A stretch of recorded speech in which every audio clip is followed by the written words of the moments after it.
last night. So you say you have a 2.8 with coolant leak behind the engine. Luckily enough, I happen to have a 2.8. Mine is a 2001 Avant. But I'm going to go ahead and want to pop the hood here and show you uh, what you need to take apart in terms of accessing the hoses and also the coolant temperature sensor since you asked. So let me pop this open. Alright, here we go. So once you get under the hood, what you're going to do is you're going to go ahead and take off your engine covers. There's no real need to take off the side ones, but if it makes it easier for you, I mean, all power to you, bro. You can use your key. Although I don't really recommend it because the key might be a little finicky, you know, might break. Hold on, let me do this real quick. But a flat blade screwdriver would be good enough to pop the cover off. Oh my god, really? Sometimes a little stubborn, but it'll come off. Pop these off. Just go ahead and pop your engine cover off. Set it aside carefully. Okay, so the vacuum nest that I was talking about is this plate right here. There's three 10mm bolts holding it. Go ahead and disconnect your connections right here. They are color coded. Once you get everything disconnected, you just move it out of the way. Don't really need to disconnect anything. Your vac lines, unless they are brittle, this would be a good time to replace those as well. Napa, you can get some rubber hose at Napa. I can't remember how much it was. I think it was like $5 for me. About like 10 feet of hose or something like that. Once you get this out of the way, you can go ahead and undo this right here. Get this, pops right off. So you can get to the Allen bolt that's right back here to remove this intake arm right here. It's I believe it's a 5 or a 6mm. It's a really tight space right there, but it is totally doable. You just gotta go little by little. Once you get that out of the way, you're gonna be able to see the hoses. I don't know if you're gonna be able to see them from here. Oh yeah, right there. There's one of them right there. I picked up the return line. I picked it up at brand new, and then the other line I picked it up at Pick and Pull off of B5 2.8. It works just fine. The hoses have the O-rings included. For ease of access, you probably might want to disconnect the breather tube.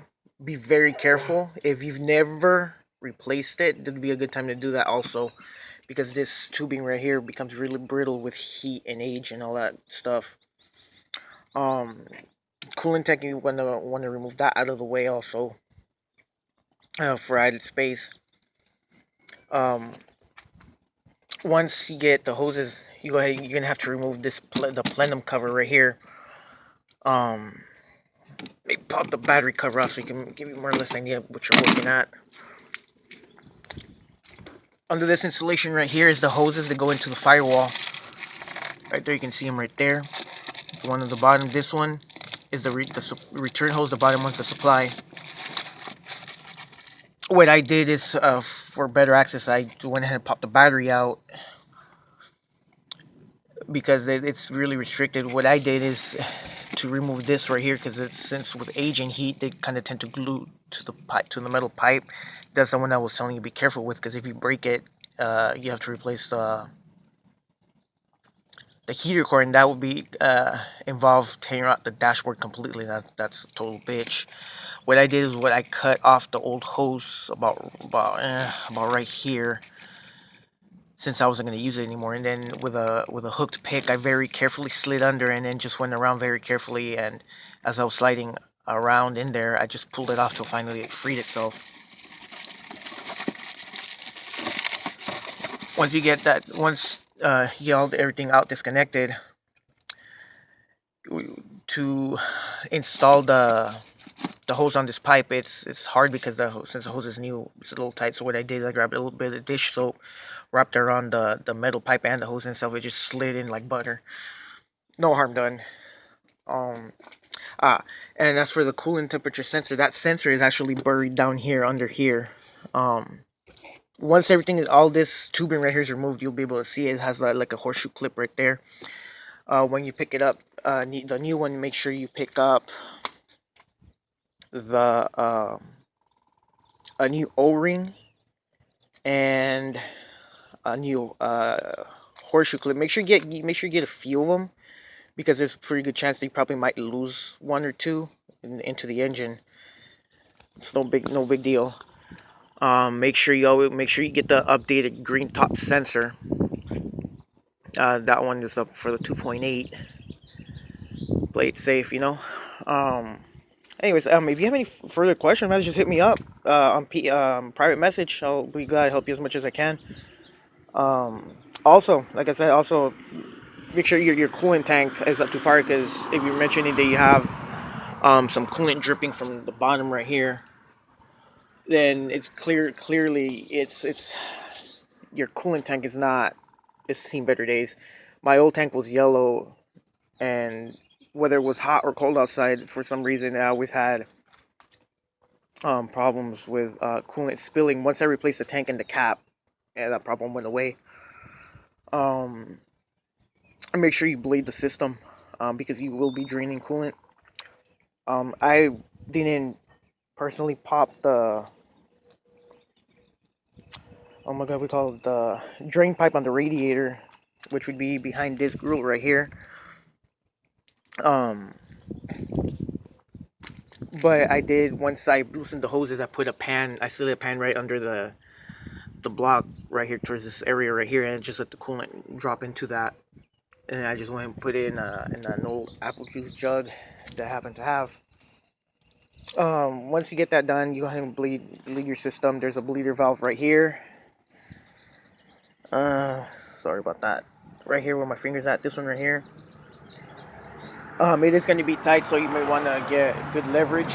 You may not want to strip that one, and then you also bleed your heater core right here. You can see that little hole right there. On the, right there, that's your bleeder point for the heater core. When you're filling your coolant, if you can have someone help you, hold up this tank as high as possible, as that hoses allow. Pour your coolant slowly, and just make sure you, like I said, make sure you bleed it so you don't have any issues. Aside from that, like I said, tight spacing. It's a little time consuming, but it's totally doable. Maybe plan on the weekend to play it safe. It took me between Saturday and Sunday to get everything done on this one. But yeah, pretty simple. Make sure you get fuel injection hose clamps. That will ensure a proper tight fit. For some reason, I don't know why I've had problems with this stupid little hose leaking for some reason. I don't know. I'm gonna get that taken look. Have someone take a look at this, because I already gave up on trying to get it together. But yeah, hit me up. Like I said, if you need any questions or anything, I'm here to help you out, man, as much as I can. Good luck, and hope to talk to you soon.